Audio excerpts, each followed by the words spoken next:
we're good. For an outing or activity on K4? Okay.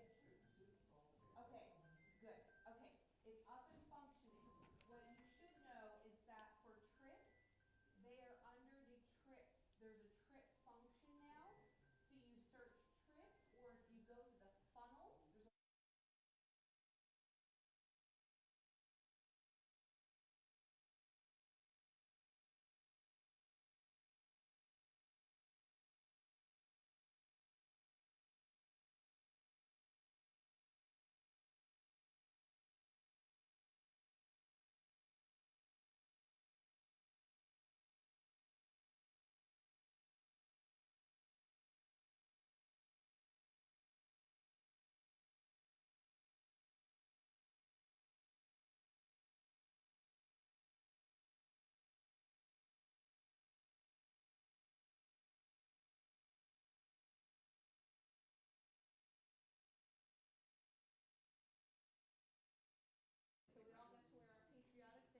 I am Canadian. No,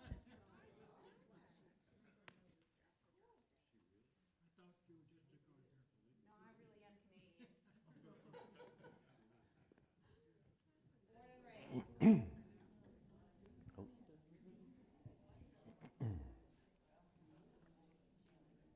Waiting on my green light.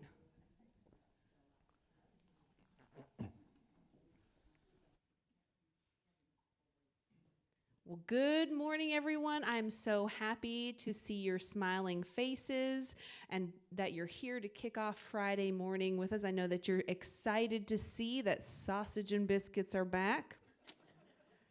That's one of the things that came with moving to a once-a-month format, is that opened up a little bit more budget for us to bring back those breakfast goodies.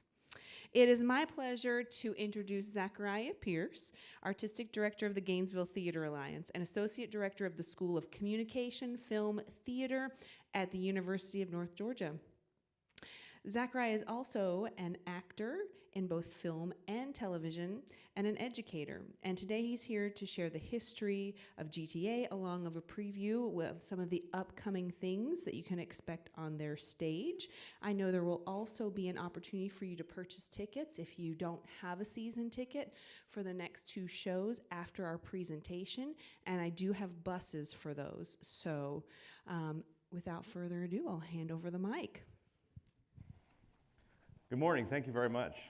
Oh, thank you. Two mics. Actually, you don't need that. I don't need it. I'm wired up. So, hello. Thank you for that wonderful introduction.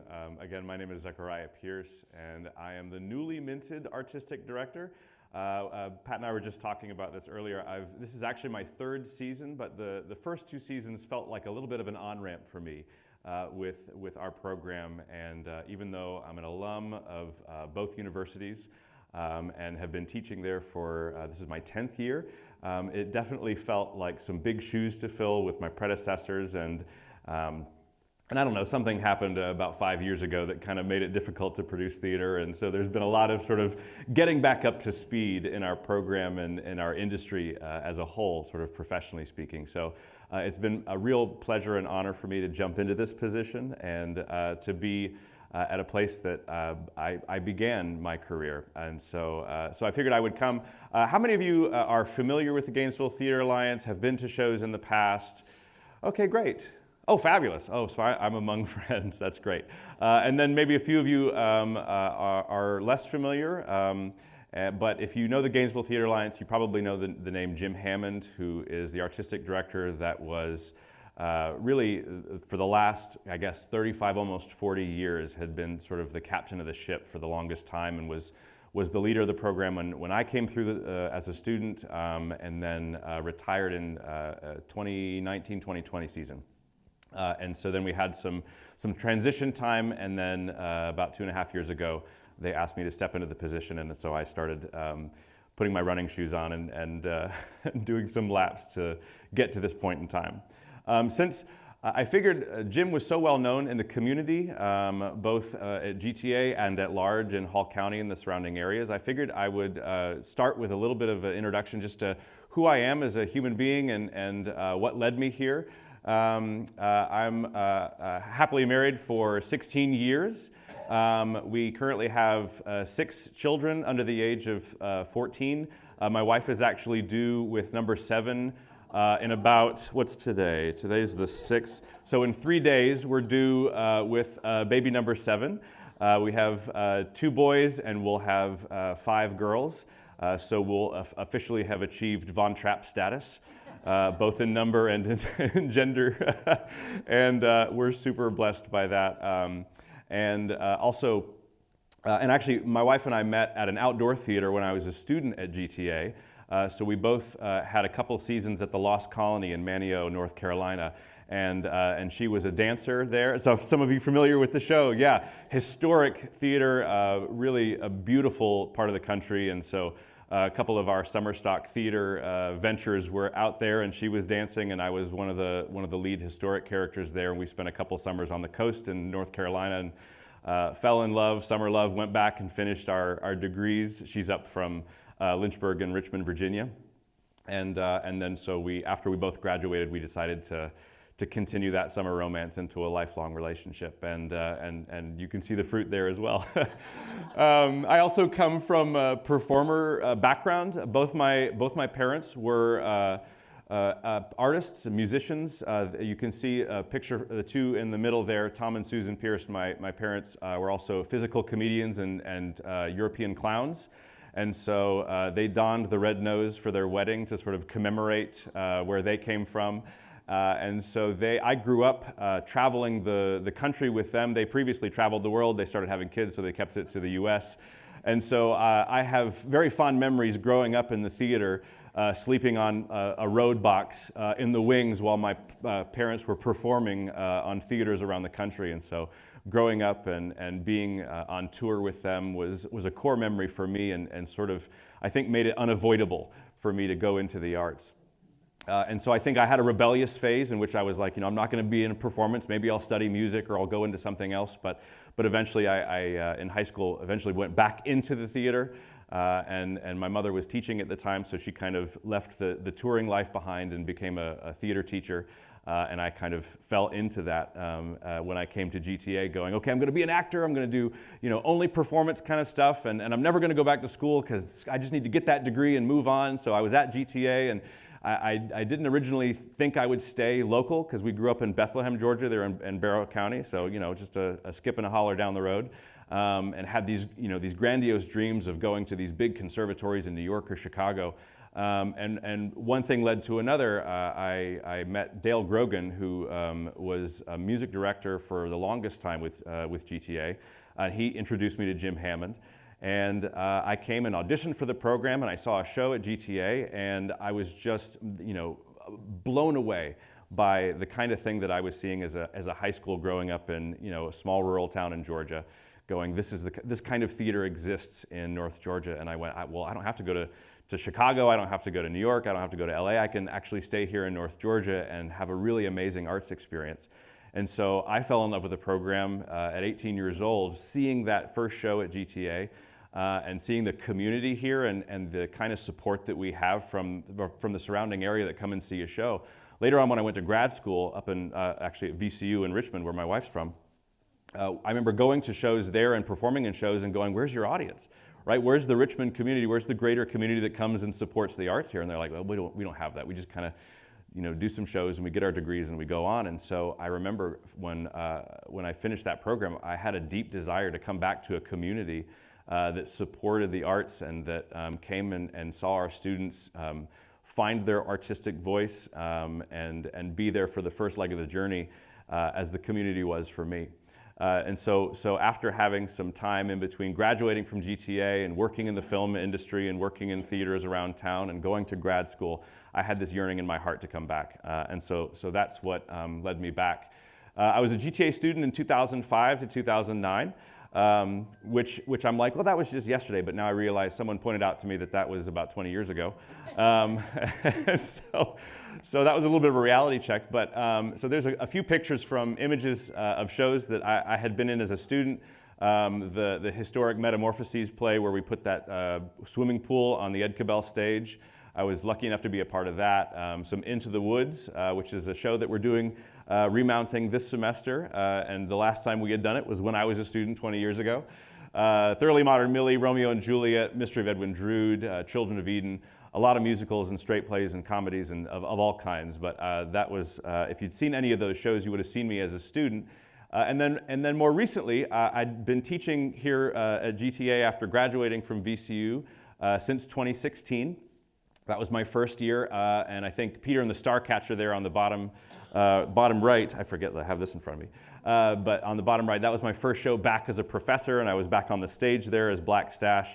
And then I started to both act and direct in shows because as a professor, I wanted not only to lead as an actor, which was my profession and training originally, but I also fell in love with, after teaching, directing, because it was a sort of a teaching role and a way for me to start coaching those actors and those students in the thing that I was so in love with. And so, let's see, Noises Off, Murder on the Orient Express, Waiting for Godot, Lion, the Witch, and the Wardrobe are a few of the shows that I'd helped direct and perform in since I'd started as a professor and a director at University of North Georgia. And so, as you know, as many of you know, this has been a historic alliance and collaboration with Brenau and University of North Georgia, but it was then Gainesville Junior College. 1979 or thereabouts was around the formation of that. Ed Cabell, being, I think, a Spanish teacher at the time, was also helping with the theater program and had this bright idea with some community members to join forces with Brenau Women's College at the time and go, listen, we've got these resources. You've got this female population of students, and we've got this junior college that don't have a full four-year degree. We should join forces, and with the support of the community, let's put this thing together and start making something that none of us on our own could do. And so 40-something years later, we went from 15 to 30 students combined with both universities from freshman to senior to about 170 today. And growing, thankfully. I know we had about 200 or so students pre-2020, and then we had a little bit of dip in enrollment when sort of everyone went off to decide if they wanted to do live theater and the arts. But fortunately, we've had a pretty rapid growth in the last couple of years, which has been really lovely. And we project about a 5% growth in our enrollment at both universities year to year. And so we're really excited and really hopeful to get back to our operational speed that we had previously. We do have a shared faculty, staff, and curriculum. So it's an unprecedented excuse me, relationship in that you don't see a lot around the country, especially the private-public partnership is something kind of strange to most universities. Because most universities see each other, whether it's public or private or other universities, as a little bit of a competition, right? So why should you come here and not there? But the wonderful thing that is reflected in our university sort of mission is to actually come together, and so that the students are all brought into two different spaces with two different perspectives from universities and cultures, and twice the amount of faculty and twice the amount of resources. And we've learned that that only lifts us all up, right? That high tide raises all the ships that are here in Gainesville. And so people come to me and go, how do you do that? And I go, I just inherited it. I'm not sure how the magic happened 40 years ago, but somehow, by some miracle, it did. And I'm just blessed enough to be able to step into this position and help foster it into the next generation. And quite literally, as a former student, a generational sort of handing off of the baton, which I feel a great weight of responsibility to make sure that I carry it well. And so it's one of those things that we have guest artists that come to our program and professionals from around the industry, and they're all just amazed at what we're able to do together.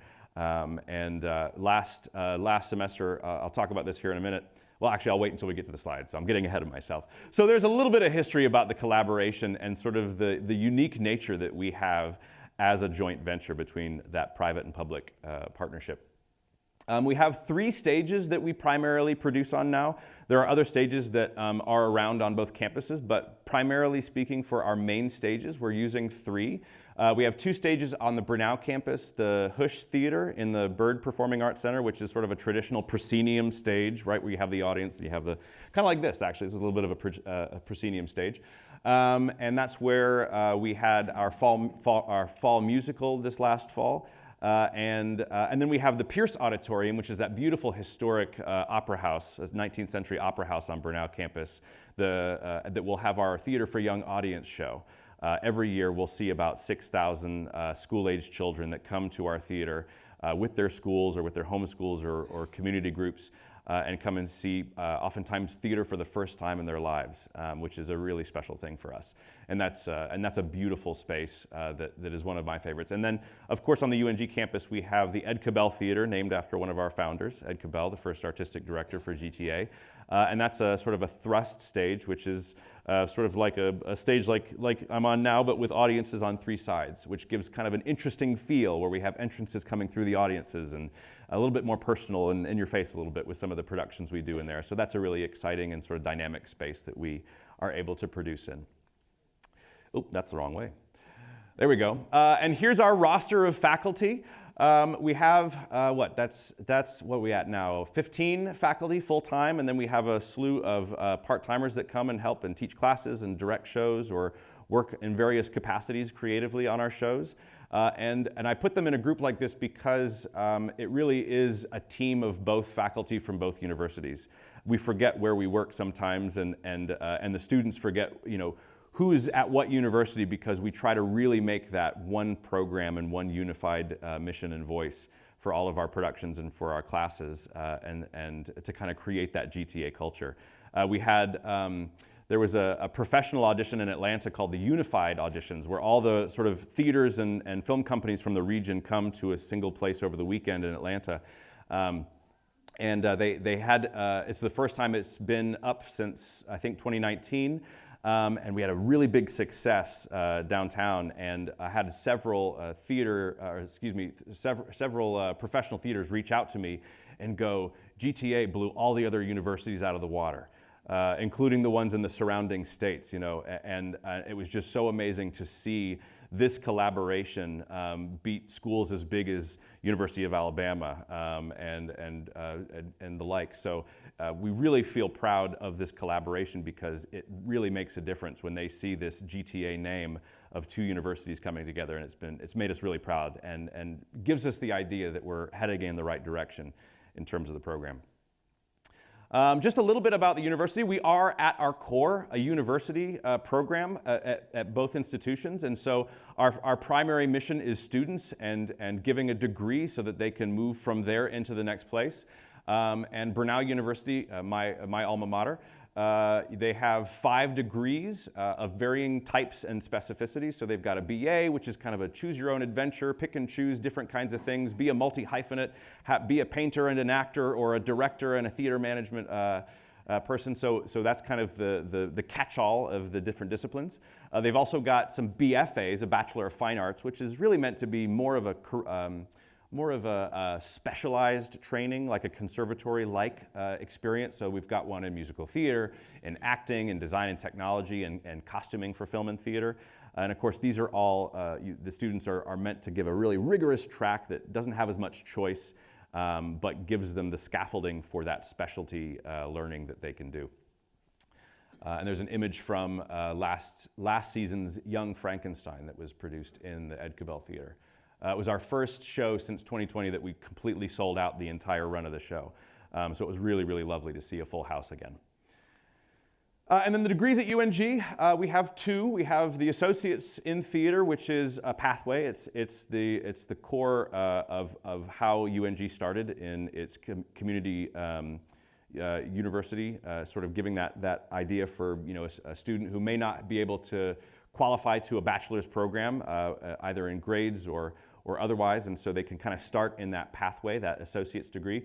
And then they jump into the BFA in Theater Arts, which is a newly minted degree, so that we could allow students that may not be able to afford the private education at Bernal, they can go alongside that at UNG in a theater arts degree, and we have the same specialties as sort of concentrations within the one degree, so musical theater, acting, design, technology, and that sort of thing. And the beautiful thing, you'll maybe remember in my title that from my lovely introduction, I'm a part of, I'm one of the leaders over theater over the School of Communication, Film, and Theater. And so at UNG, we recently consolidated those 3 things into one sort of Uber department so that we can collaborate more. And because of the growth of the film industry in Atlanta, we decided that our students need to be able to train in film and television and the digital arts, so that not only are they well prepared for the live art forms and performance, but they're equally as prepared for the digital arts, film and theater, both on camera and off camera. So we're really hoping that our students can cast a wide net when they graduate to get as much of a job in the arts or adjacent to their concentration as possible. And so that's a little bit about our two institutions. If you're not familiar, but most of you are, we do have a 4 main stage season. And so those are our big ticket items that I'll be talking a little bit more about. But we also have expanded in terms of other offerings that we are promoting for the community. We do student films. We have a film festival, the Georgia Film Festival. We've started to up our film screening. So one of our giant lecture halls over at UNG has recently been converted into a fully fledged operational movie theater and cinema house. And so this year we've started offering not only interesting films for our students and community to come see, most of which are free of charge, but also we have a collaboration with the National Theatre at Home, which is the major theater in the UK.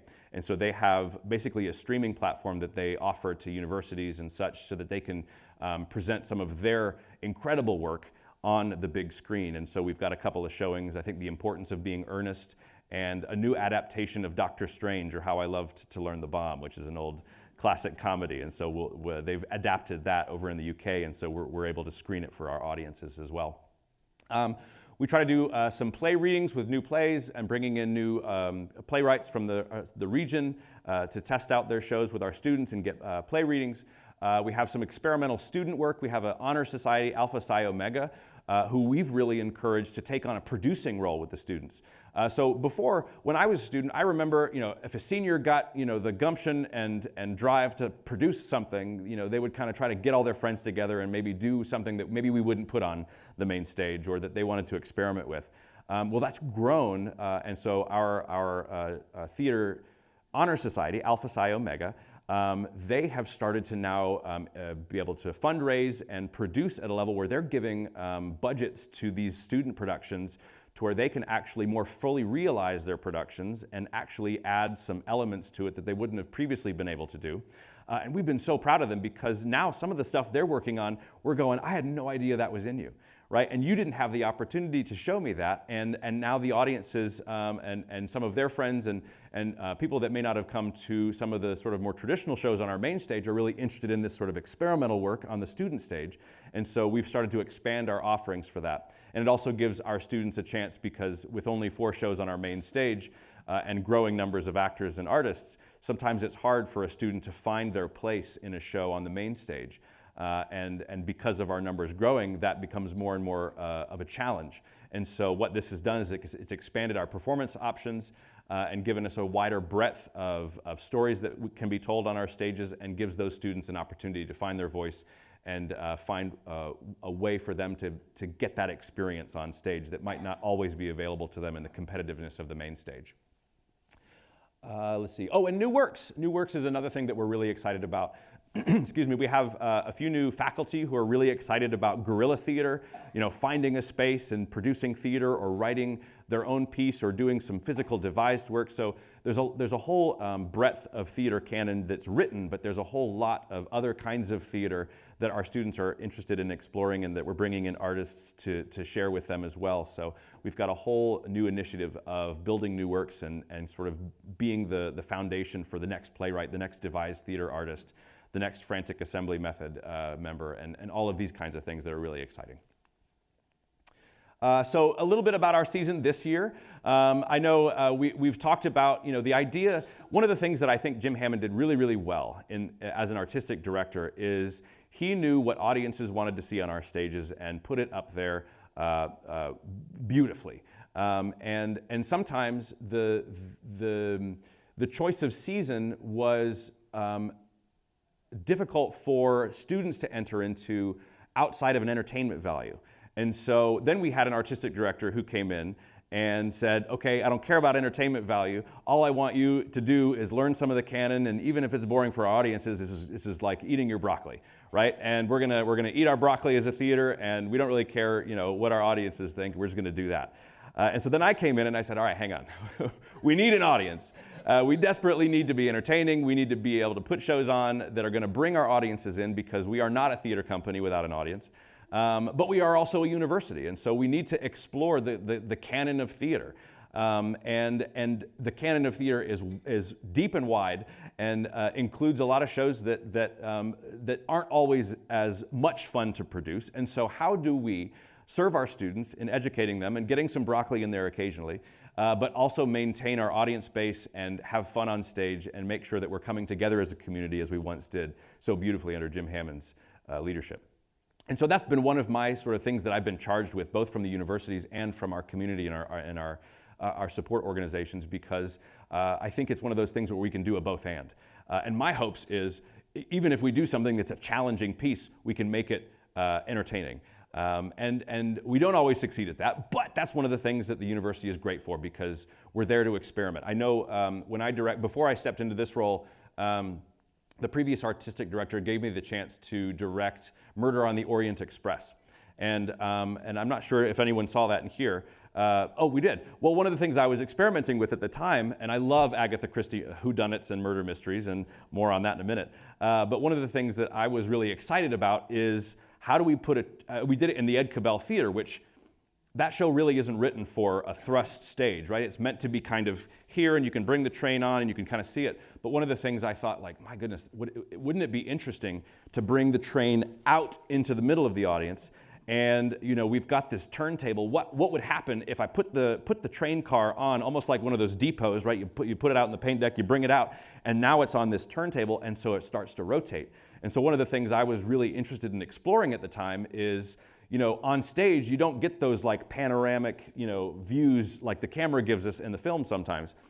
So I said, well, what if we actually just turn the train really slowly so that we get these different aspects of the train and the dialogue, and no matter where you sit in that space, which sometimes, you're kind of stuck on the side and you only have one view. I said, well, what if everyone has the same view in this thrust? And so that was a really fun thing for me to do as sort of a budding director, and going, okay, let's try that. And so even in my director's notes at the time, I said, this could fail miserably. This could be a terrible idea, and folks are going to hate it. And some people, had that opinion. And then other people thought, well, good try, and that was really exciting and fun. But that's the exciting thing about being in university theater for me is, I'm not going to be run out of town like I would be if I don't make $1.5 million at the Alliance when the show comes on. I'm able to actually be in that space with my students, who I constantly ask, take risks, right? Go out there and do something that you are a little bit scared to try. Even if you fail, that's going to inform your next thing. And so I learned so much in that process. And thankfully, the university gave me that space to do it. And the students and I still are in contact. They're all graduated at this point, but they all have this group sort of messaging system where they're always kind of going back and talking about the time of being in that space, to be encouraged to risk and encouraged to fail and try to achieve the highest bar that we can. And so that was a really liminal, or a really informative space for me before I stepped into this role of going, that's part of what our mission is as university theater.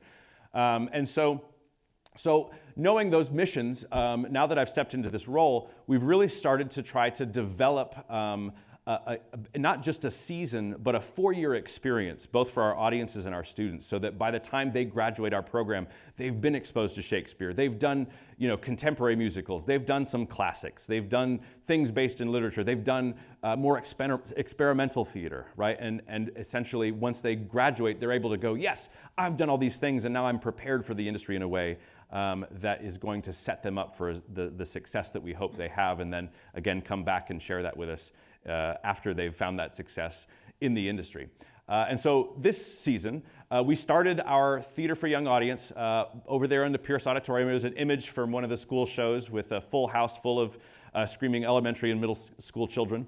We did Junie B. Jones is Not a Crook, and we brought in the Destination Theater artistic director Corey Phelps, who is, he and his wife are theater artists in Atlanta and work in all the different theaters. And so he came in and directed this piece, and it was a huge hit. We found that a lot of our school partners who come and see the shows really love it when we have a literary element. And we used to do a lot of shows in the Wonder Quest slot where Gay Hammond, one of our previous staples of the program and playwrights, would adapt her own plays. And since she has retired, we're also wanting to sort of bring in even more literary connections as well. And I know Gay had a special place in her heart for books and stories and connecting all these classics to the stage. And so we're trying to continue and carry on that mission. And Junie B. Jones is not a crook. I know Junie B. Jones as a book was a staple when I was in elementary school, and my kids love, and so we decided to try that with our audiences, and it was a huge success. We also, this last semester, we had Sister Act the musical. I'll tell you one thing, it's probably the biggest light show we've ever put on our stage in GTA history. We brought on a New York lighting designer to do this show, and we were pulling in extension cords and electricity from outside the building because of how many lighting instruments he put on our stage. And it almost broke us, but we made it through and we got everything hung, and I was just amazed sitting in that audience looking at the lighting design for that show. And so that was a beautiful thing that we experienced with bringing in those guest artists that, again, the support from this community and the greater community at large for GTA allow us to do. And the students were just amazed at the kind of stuff you can do with lights. And so that was a huge feather in our cap, I think, for our students and for our production. And of course, Sister Act is obviously a well-known and really fun Alan Menken show that we had a blast with. So I talked about Agatha Christie and my love of murder mysteries and whodunits. We are currently in rehearsals for The Play That Goes Wrong. And this is going to be a show that opens next Friday, the 13th, which is a terrible date to open a show on, unless you're doing The Play That Goes Wrong. And so this show was a little scary for us to put on our season. I'm not sure if you're familiar with it, but it's all in the title. Everything that could possibly go wrong technically with a theatrical production happens on this stage. The entire set falls apart. Second-level platforms come down with actors on it. We have sparks, we have fire. We're really hoping that The Play That Goes Wrong goes right, because there's a lot at stake. It's probably one of, outside of putting a 5,000-gallon swimming pool on the stage, this is probably the other largest engineering feat that we're playing with. We're currently going into tech this weekend, and we had our first run through of our crew so they can kind of see what the parameters are. And we've got this second level platform on the set that kind of does this when one of the pillars is kicked out in a moment. And so on the back side of the stage, there's this whole rig that is like a crane kind of level thing, but it's bolted to the stage floor. And so many of the antics that were happening last night on the stage, we started seeing the floor go like this.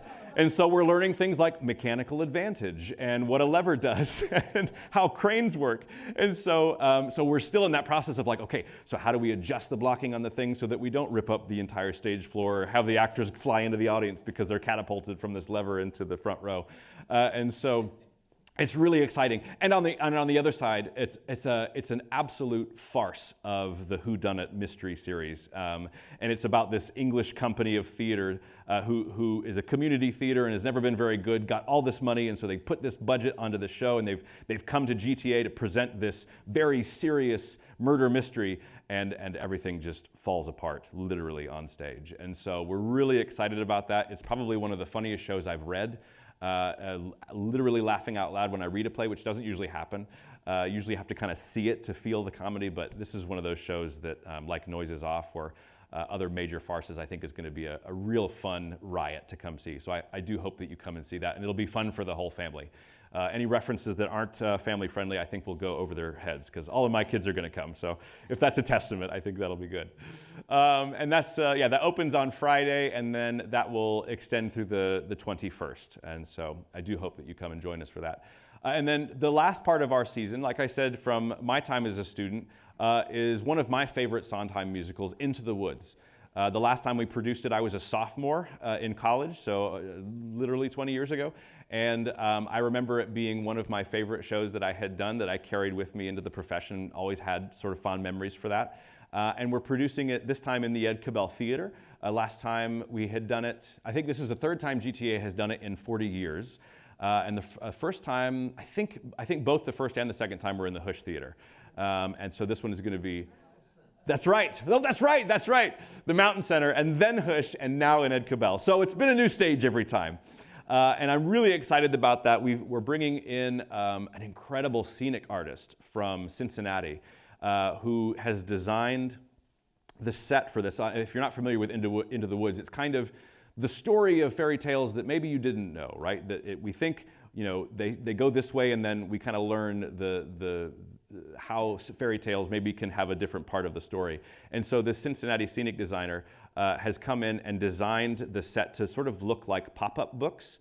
And so we have these beautiful images as if the Ed Cabell is giving birth to these stories from the book on the stage. And so we've got these sort of 2D painted flats and sort of interesting engineered things to look like the story is happening and sort of unfolding before you in this sort of 2D picture book pop-up kind of style. So I'm really excited about that. We have one of our newer faculty members directing this show who's got a lot of musical theater background, and we've got our musical theater, Steve Clough, who's from the West End, who's taken over to the Brunau Theater musical theater program and has just gone and ran with it and has done wonderful things. So we've got an incredible team for that show as well.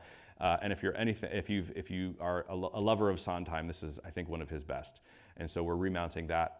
And that one's got some darker themes, so we recommend it for 10 and above, because the fairy tales aren't necessarily as the ones in their books. And so kind of coming into that with some caution, but also a really wonderful and wholesome story.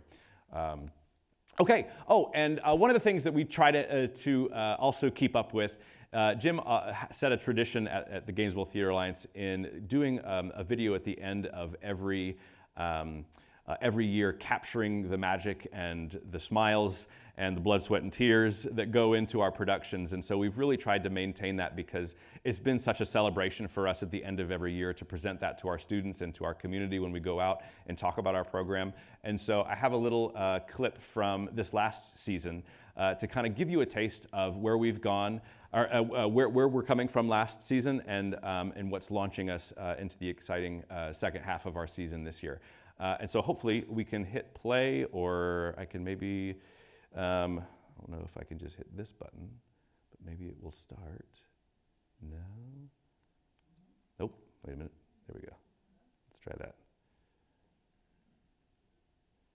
If not, it'll just be, this was last year, and a reminder that that's what the calendar year was last year. But that's okay if we can't play it. Is there a link? It should be embedded in the actual slide. I should have done a test right before that. I apologize. Oh, there's a play button. I see it. There you go. Is there audio? There is, but it's just music. So even if you don't hear the music, I can hum along if you need me to. Oh, beautiful.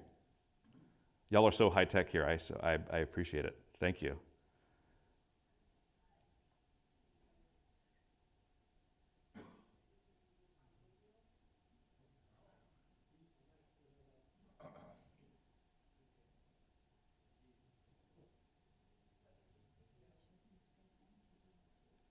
I know, I should have said thank you. Exactly.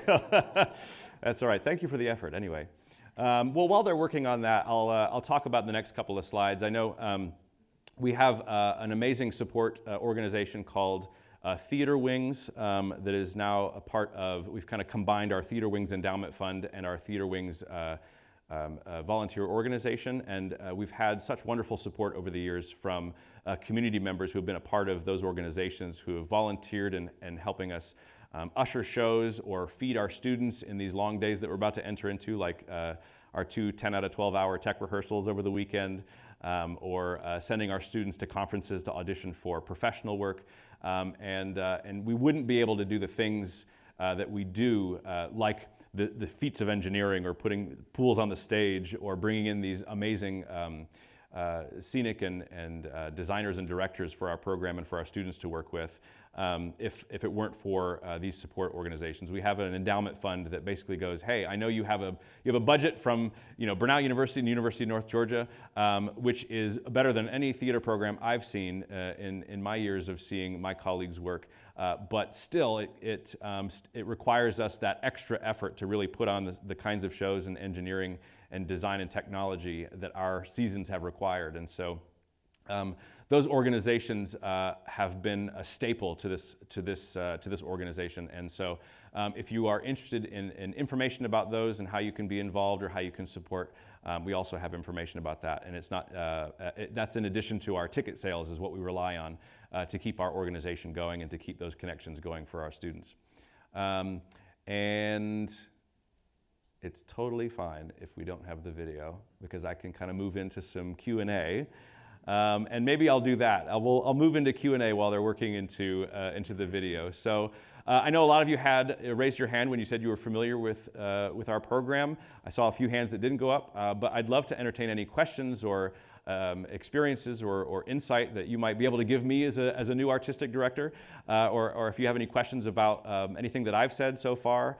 And I'd love to open it up for y'all while we're waiting to see if the video gods will bless us. Yes. Oh, that's right. That's right. We have a runner here for the microphone. When you talk about GTA, don't forget when they performed at the Kennedy Center. That's right. And with 5 schools all over the U.S., and all of them were huge schools except for our little hometown school, right? That's exactly right. Yeah.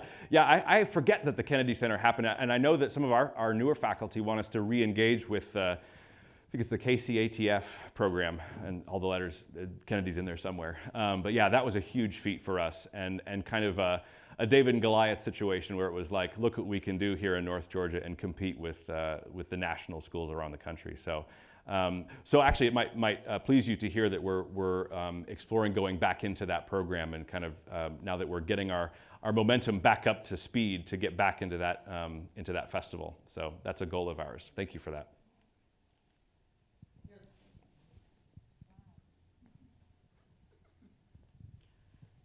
If you don't have season tickets, can you buy a one-show ticket? Yes, you can. You can absolutely buy a one-show ticket. We basically have season packages that are sort of that you can create. So you don't even have to buy the whole season if you want a season packet. You can select 2 shows or 3 shows, or all 4, or a single ticket. And so the discounts are just basically stair-stepped at a point where, if you get all 4, you get the largest discount, and then so forth.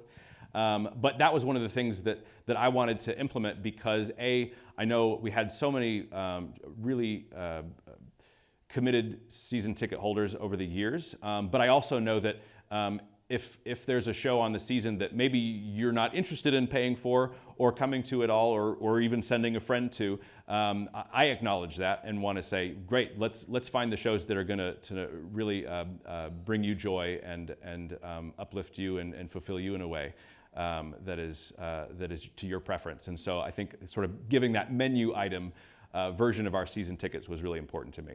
So the short answer is yes. Other questions? Yes. You used to do a backstage. It was usually about 2 weeks before the performance opened. That's right. Are you still doing that? We haven't been able to do that recently with, so one of the things that we are still sort of ramping up into is our ability to produce at the level that we have. We're usually right up to the deadline of opening night to get everything finished. And so those backstage tours were fabulous, but it was usually in a place where we were operating in an abundance of workers and resource. And so those little pauses to be able to give a look into where we have come were a look into a much more finished and polished product, and 2, part of a tech schedule where we weren't squeezing every last ounce of time in to mount the show. So we haven't had the ability to get back into that, although we have been doing what we've called a first look at the rehearsal, where we have the cast coming together for the first time to read through it, which for our students has been really wonderful, because they can see sort of start to finish what the play looks like, and kind of hearing the play read has been really exciting. And so I know we've been asking our Theater Wings members and endowment members to come and be with us in those first rehearsals because we don't have to have anything sort of put together outside of the cast and the script, and so that's been something we've sort of shifted our focus in to promote. But hopefully at one point we'll get back to that fully operational backstage tour for sure. And honestly, if there are this is a little in for me in my place. If there are community groups that want to kind of come in and give a tour, sort of on a special level, I could work that out sort of on an individual base. So if we've got a crew here that kind of want to come and see how securely the crane mechanism is bolted to the floor, I'll be happy to show you and give you a personal demonstration. But that's a great question. Thank you. I think the video looks like we're just the title card, so maybe I'll send the link to the video if you're interested over email, and maybe Vicki can share that with y'all if you're interested. Or even better, we can set you up with some tickets. I have my colleague Maria, our new box office manager, came with us today, and just to make sure that if you wanted to purchase tickets to the next show or the next two shows, we have a special discount for this community that I wanted to offer specifically for you. So if you're interested in that, we have a table set up over there. She's got a card reader, she's got her computer. We can make sure your tickets are squared away today if you want, or if you're here for the sausage and biscuits and for me to blab along about my experience here, that's perfectly fine too. And I just feel so blessed and honored for the invitation to come and chat with y'all. I thank you from the bottom of my heart for all the support that you've given us over the years, both as a former student, as a professor, and now as the leader of the program. It's been the light of my life and the way that I get to continue to play in the arts and do what I love, and also feed that growing number of people that keep showing up at my house. So I appreciate you so much, and thank you for all of your time and for all of your support. Thank you so much. A big thank you, Zachariah. That was a great presentation. I'm so sorry if you didn't get the video to work, but if you do send it my way, I will add it to the link for you guys to see all the fun they had in 2024, 2025 season. We do have buses already for February the 19th for The Play That Goes Wrong and March the 16th for Into the Woods. So there is bus transportation available. You can also go on your own on another night that works for you. If you're interested, please take some time to go purchase some tickets and support GTA.